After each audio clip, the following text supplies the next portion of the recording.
Assalamualaikum warahmatullahi wabarakatuh. Masih bersama saya Ruli di channel Ata Chapter. Kali ini kita akan membahas tentang hydraulic pump dan ram air turbine pada pesawat Airbus 330. Sebelum kita masuk ke penjelasan hydraulic pump dan ram air turbine, kita akan melakukan sedikit review pada sistem general hydraulic pada pesawat Airbus A330. Ini ada 3 sistem green, blue, dan yellow. Masing-masing sistem memiliki pump sebagai pembangkit pressure. Untuk sistem green, dia memiliki 2 engine driven pump yang terpasang di engine 1 dan engine 2, kemudian 1 electric pump dan 1 ram air turbine. Jadi ada 4 pump di sistem green. Kemudian untuk sistem blue, dia punya 1 engine driven pump yang terpasang di engine 1 dan punya 1 electric pump. Kemudian untuk sistem yellow, dia punya 1 engine driven pump yang terpasang di engine 2, kemudian dia punya electric pump, dan dia ada hand pump untuk cargo door only. Untuk supply hydraulic system ke engine driven pump, terdapat komponen bernama fire shut-off valve yang digunakan untuk safety jika terjadi emergency condition, seperti fire pada engine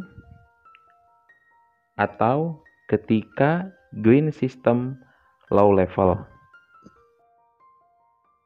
Pada sistem hidrolik Airbus dipasang leak measurement valve yang fungsinya sebagai cut-off hydraulic supply ke flight control system apabila kita sedang maintenance, dan itu bisa kita operate manual di cockpit.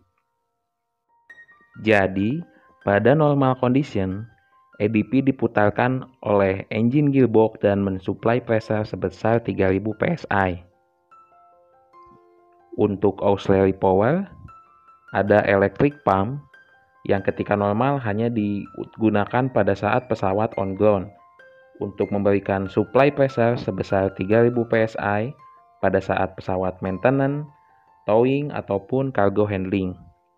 Jadi, untuk electrical pump, dia ketika in flight sebagai backup. Selain electric pump, pada saat emergency condition, pesawat in flight, ram air turbine digunakan sebagai pensuplai pressure green system. Dan apabila tidak ada hydraulic system, kita masih bisa membuka cargo door untuk opening dan closing menggunakan hand pump yang dipasang di yellow system. Untuk kontrol dan monitoring di sistem hidrolik, kita menggunakan Hydraulic System Monitoring Unit atau HSMU. Pada hydraulic system ini, ada beberapa warning yang harus dimonitor. Tentunya dimonitor oleh HSMU dan juga dikirimkan data ke System Data Acquisition Concentrate Store atau SDAC untuk didisplaykan ke iCam. Yang pertama ada warning low air pressure, yang mana dia memonitor pressure di dalam reservoir. Ketika pressure di dalam reservoir berkurang sampai 22 psi, maka fault light pada push button akan menyala. Dan juga SDAC akan mendisplaykan ke iCam hydraulic page bahwa kondisi sedang low air pressure. Fault light akan menghilang jika pressure sudah di atas 25 psi.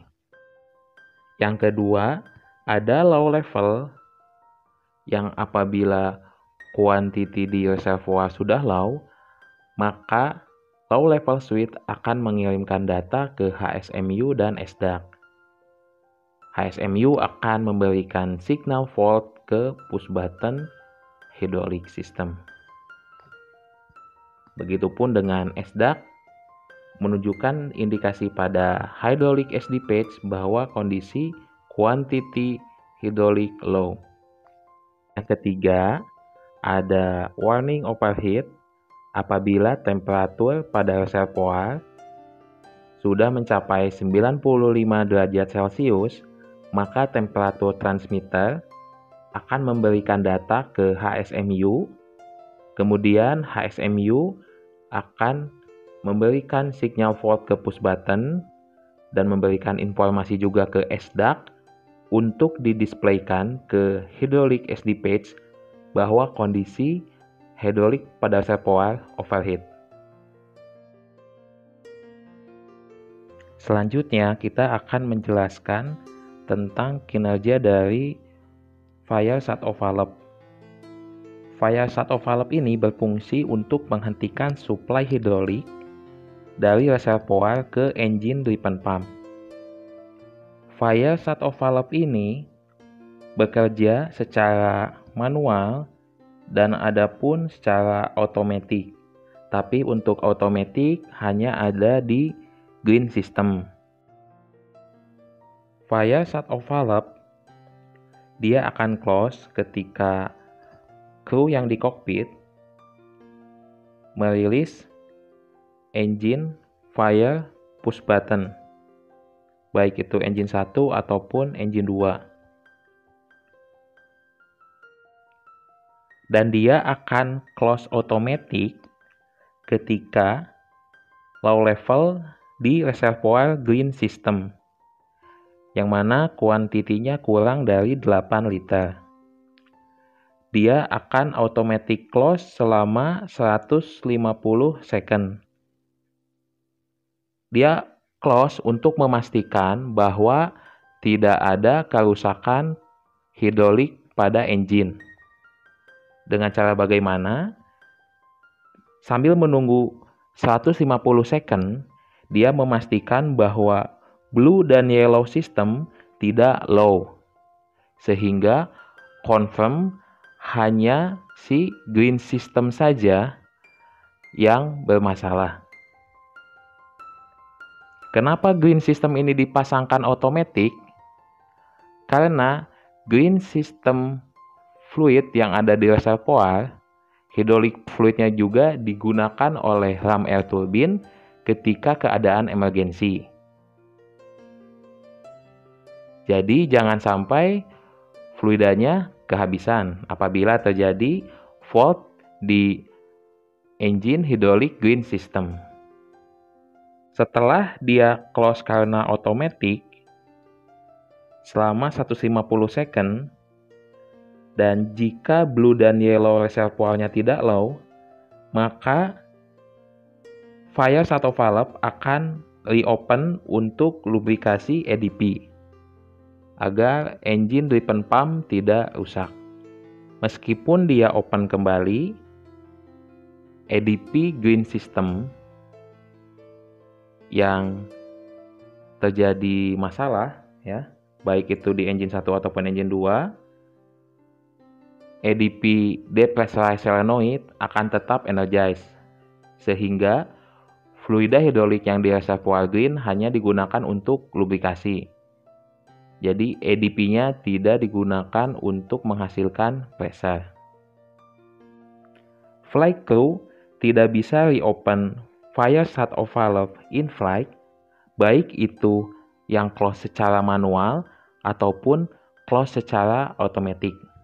Jadi reopen otomatis hanya bisa dilakukan oleh HSMU setelah 150 second, dan blue yellow system tidak low, dan dia akan reopen hanya untuk lubrikasi, bukan untuk menghasilkan pressure. Untuk sistem blue, fire shut-off valve hanya bisa secara manual. Begitupun dengan yellow system, dia hanya bisa dioperasikan secara manual melalui engine fire push button. Selanjutnya, kita akan membahas EDP logic. EDP menghasilkan 3000 PSI dari engine. Tetapi, pada saat engine running dan pressure EDP 1750 PSI, maka dia akan memberikan inputan ke HSMU sehingga fault indication pada engine pump push button menyala. Kemudian pressure switch juga memberikan informasi ke SDUC untuk mengindikasikan pada ECAM page kondisi low pressure. Di hydraulic page dia akan ada tulisan low. EDP solenoid valve berfungsi apabila dia energized, maka engine driven pump tidak lagi mensuplai hydraulic pressure ke sistem. Untuk sistem green, dia ada dua mode untuk mengenergize solenoid valve. Yang pertama dengan cara push release engine pump push button. Ketika kita rilis, off legend akan menyala. Kemudian EDP solenoid valve akan energize sehingga pump tidak lagi mensuplai hydraulic pressure. Yang kedua, dia akan close automatic apabila engine entry kurang dari 50% atau engine flame out, atau ketika green reservoir low level dan blue yellow level normal, dan setelah 150 second sejak fire shut-off valve close. Untuk blue system, dia hanya bisa secara manual. Setelah pressure terdetek low, maka fault light akan menyala sehingga kita akan merilis push button, kemudian solenoid energize, dan hydraulic pump tidak lagi mensuplai hydraulic pressure ke sistem. Begitupun untuk yellow system.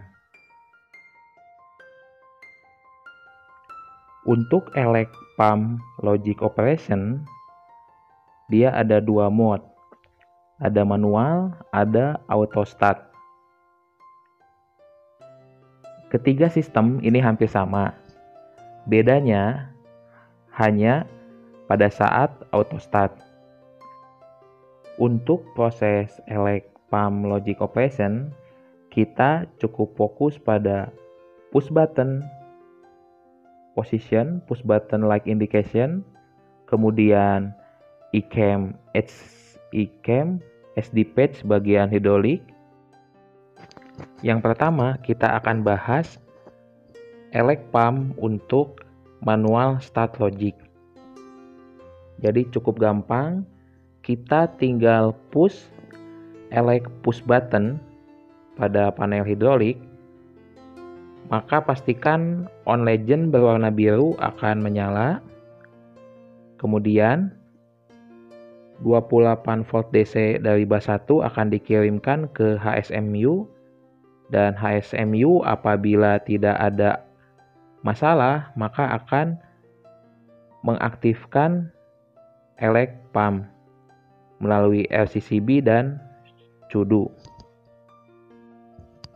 Setelah pump menyala, maka green system pada SD hydraulic page, elect dan segitiga simbol berwarna hijau, kemudian garisnya pun yang asalnya ember berwarna hijau, kemudian ada pressure sebesar 3000 PSI, greennya menjadi warna putih, dan segitiga di atas greennya menjadi warna hijau.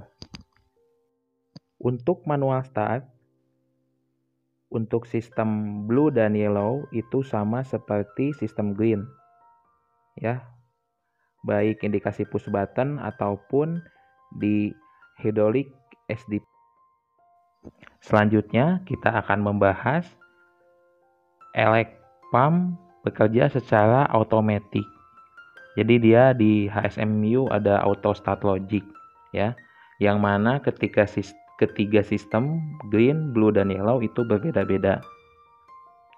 Untuk sistem green, dia akan aktif ketika pesawat in flight mendapat input dari ILGCIU, kemudian speed pesawat di atas 100 knot mendapat inputan dari ADIRU, dan salah satu engine failure karena untuk green dia ADP-nya terpasang di engine 1 atau engine 2. Kemudian landing gear select ke up, maka otomatis dia akan menyala selama 25 second, ya.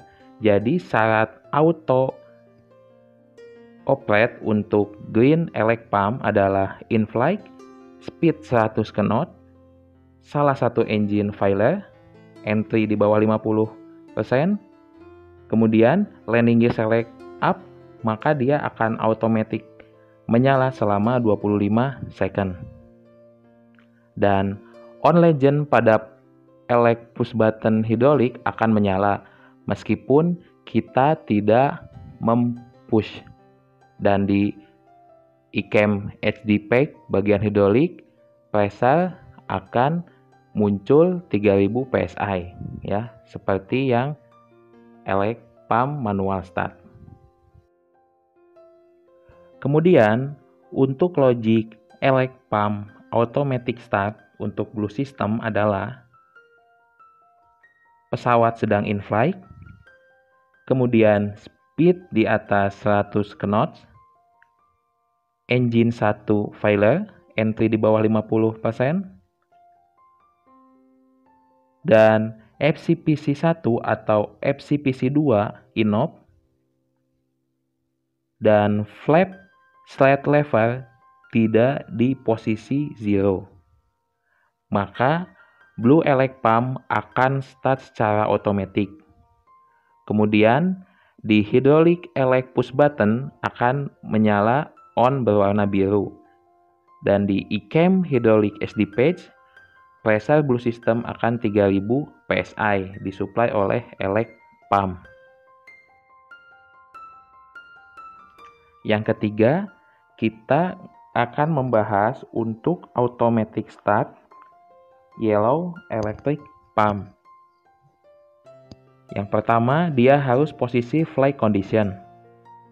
Dan speed pesawat 100 knot, ya, lebih dari 100 knot. Dan engine nomor 2 failure, entry di bawah 50% karena untuk yellow system ADP itu terpasang di engine 2. Flap slide tidak di posisi 0. Dan yang terakhir, tidak ada automatic operation dari green elect pump untuk landing gear retraction. Maka dia akan aktif, ya. Dengan kata lain, gerbang logiknya harus terpenuhi. Apabila salah satu tidak terpenuhi, maka tidak akan auto start. Selain auto start pada saat in flight, pada saat on ground, yellow elect pump dia bisa menyala secara otomatis untuk menggerakkan cargo door. Powernya bisa dari external power atau dari maintenance bus. HSMU akan memberikan hydraulic power untuk forward dan aft cargo operasional. Dia akan automatic start ketika cargo door operation level kita select ke open atau close. Dan setelah kita rilis, maka dia akan tetap bekerja selama 10 second. untuk memastikan apakah sudah selesai atau belum. Untuk safety, HSMU juga menutup leak metering valve untuk yellow system, sehingga tidak ada hydraulic pressure dari elect pump ke fly control. Selain fly control, hydraulic HSMU juga dia memberikan komen ke SFCC untuk menginhibit flap operation. Jadi selain primary fly control, flapnya juga di-inhibit ya. Agar hydraulic pressure fokus untuk door karena dia bekerja secara otomatis dengan inputan cargo level. Untuk sistem elect pump ada juga warning system yang menyebabkan fault light pada hydraulic elect auto push button switch menyala. Yang pertama ada pump low pressure. Pressure switch pada hydraulic system green akan memberikan informasi bahwa output pump low press, sehingga fault light pada push button akan menyala dan pada hydraulic SD patch akan berwarna amber. Eleknya amber, segitiganya amber, dan pressure-nya pun di bawah normal. Untuk sistem blue dan sistem yellow sama. Yang kedua ada overheat.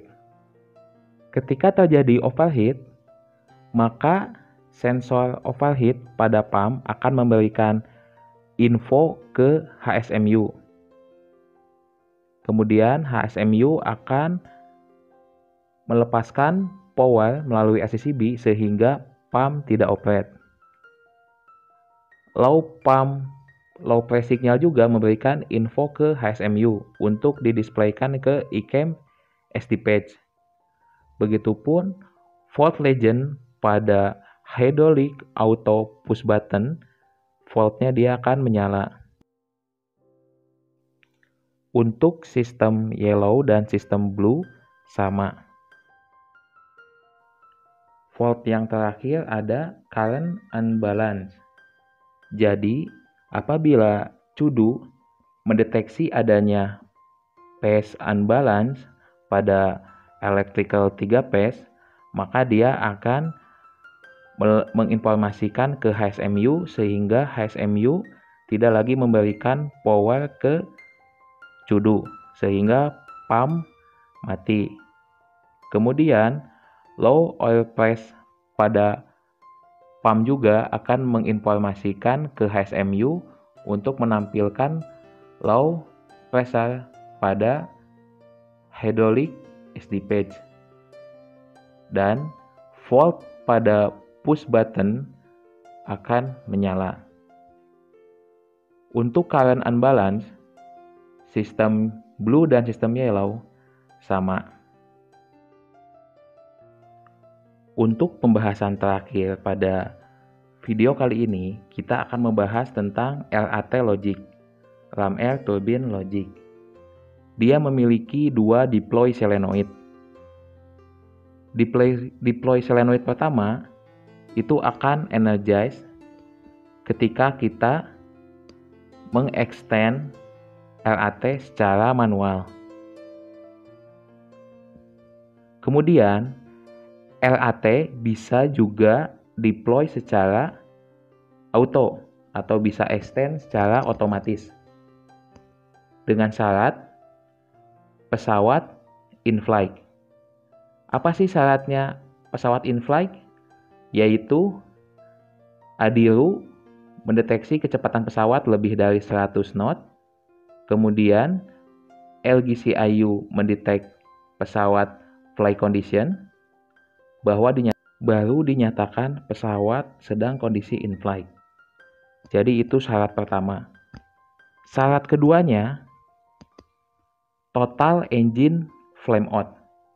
Dengan inputan engine 1 dan engine 2, N2 kurang dari 50%. Atau apabila engine tidak flame out, bisa juga dengan cara apabila green sistem low level dan salah satu sistem lainnya low level, baik sistem yellow ataupun sistem blue. Jadi, apabila sistem green low dan sistem yellow low, pesawat in-flight LAT deploy. Atau ketika green low, blue low, dan pesawat in-flight LAT deploy. Atau yang terakhir, ketika total engine flame out dan pesawat in-flight, maka LAT akan deploy. Ya, paling itu saja dari saya. Terima kasih atas waktunya, semoga bermanfaat. Dan jangan lupa memberikan masukan di kolom komentar untuk perbaikan video ke depannya. Wassalamualaikum warahmatullahi wabarakatuh.